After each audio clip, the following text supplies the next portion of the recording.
Hello, welcome to the ITL. As you can tell, well, this one's late and we're not in the garage. Decided to go ahead and just shoot this one in the computer room.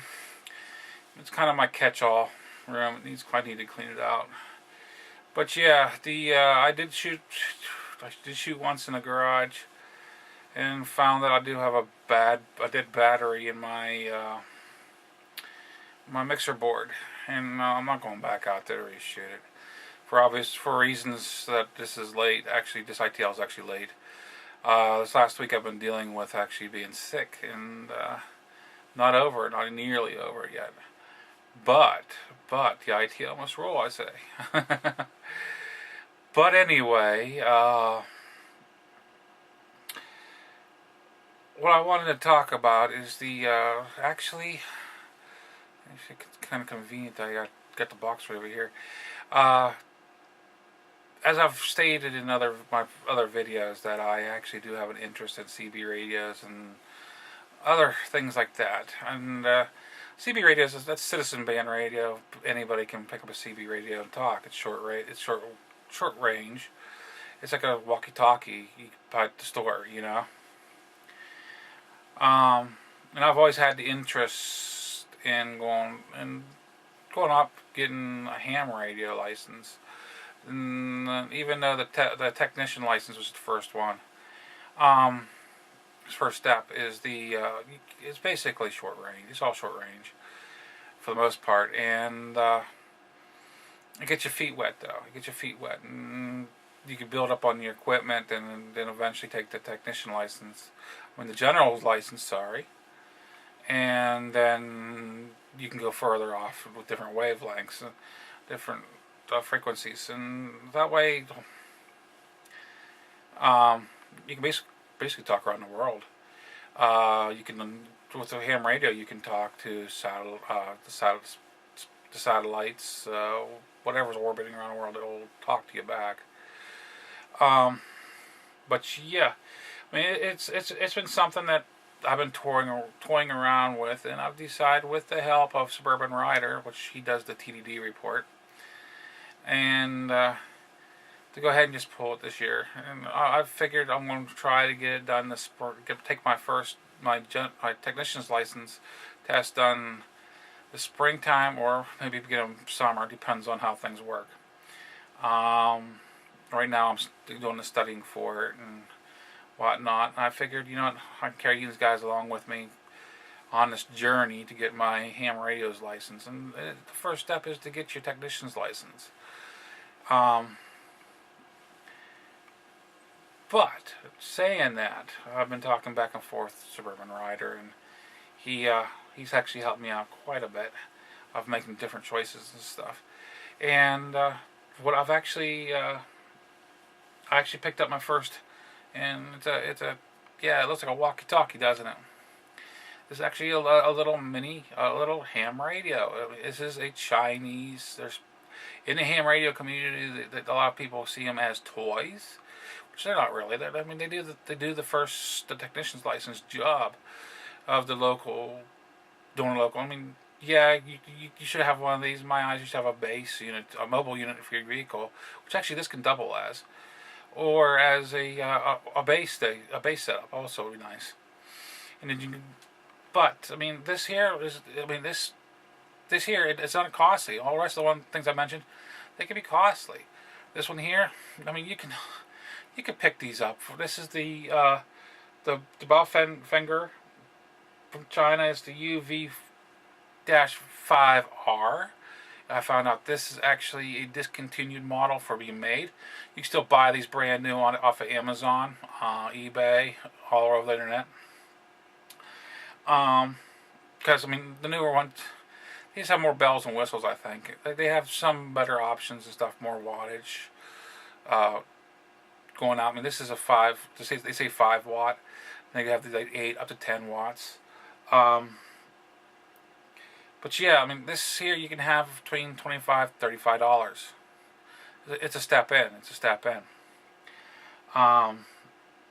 But like anything else, an accessory added to this can really help you out with the with it. I mean, any type of radio, the better the antenna, the better you can make the antenna, the better the radio is going to respond for you. Same with these. This is the stock little rubber style antenna. I've got one ordered that should do a lot better. I have actually a few different ones ordered to try out, see what works out better with the radio. And I'll show this as I get them in. And I mean, I got other little accessories to help extend the life, like different batteries and stuff, and charging options and everything else. And actually a silicone protective case since I'll be taking out, because I'm planning on taking this on the bike with me, and along with my CB radio. It's not a replacement for the CB radio because they talk on different bands. The CB radio is a citizen band. Anybody can talk on it. Anybody can just pick it up and use it. Still usable. Some truck drivers still use it, so it's still very usable for the emergency pinch whenever you're out of cell service. Which I found myself out of range for cell service several times while I was on a bike. Of course, times two. There's a few of them times on that I wasn't even near interstate. So, but this here, I mean, I can listen to FM stations, your local radio stations. I can tune it in, listen to it. I can communicate back and forth with other short range within. I think if you can hit a repeater, I mean, you can go like 50 to 100 miles. Depends on, the setup. I mean, but normally, I mean, I'm only expecting maybe 3 to 5 miles. 10 pushing it. 10 pushing it. With just the basic setup. And I mean, you're not expecting a whole lot. These are just basically the local radio to radio. You're not getting a whole lot. If you go to radio, I'm not going to use the technical words because I don't have them in my head right now due to I'm not feeling well. But anyway, it is just an introduction. Get you guys know what I'm heading towards anyway. If you go radio to radio, you're not going to get very far. If you go radio to repeater, you can get a lot more better distance out of it. And actually, I've actually read where you can actually use a little radio, call a repeater, have it set up so you can use your number pad that's right on the front of the radio, and use as long as the number is considered local, you can actually call any phone through your ham radio. So this is all cool to me. This is all pretty darn cool. But I mean that is my next adventure of what all this is going through. I figured, I mentioned it before. I was interested in it, and I might as well go ahead and just pull the trigger. The licensing, it's $15 to take the test. It's not for the test. It is for the people who volunteer to put it on, administrators. The actual test itself is free, and if it's $15 a day. So if you think you can study through and get all 3 tests done in one day, it only costs you $15. But if you guys split it up, it's $15 a day. I'm just planning on getting my technician license, which is the first licensing, and then later on work up to my general license, which I mean I may or may not. I'm kind of shooting for it, but we'll have to see. The top license, the extra license, I will probably more likely never get that because you got to be really strong on math to figure things out, and math is really a weak skill for me, and that's due to my dyslexia. Copying numbers, seeing numbers, it really throws my dyslexia way off, and it really hurts. I mean, I can do mathematics with a calculator if I take my time, and I can get things right. It's not a problem. It's just duplicating the numbers and actually seeing the numbers correctly. That's the hard part.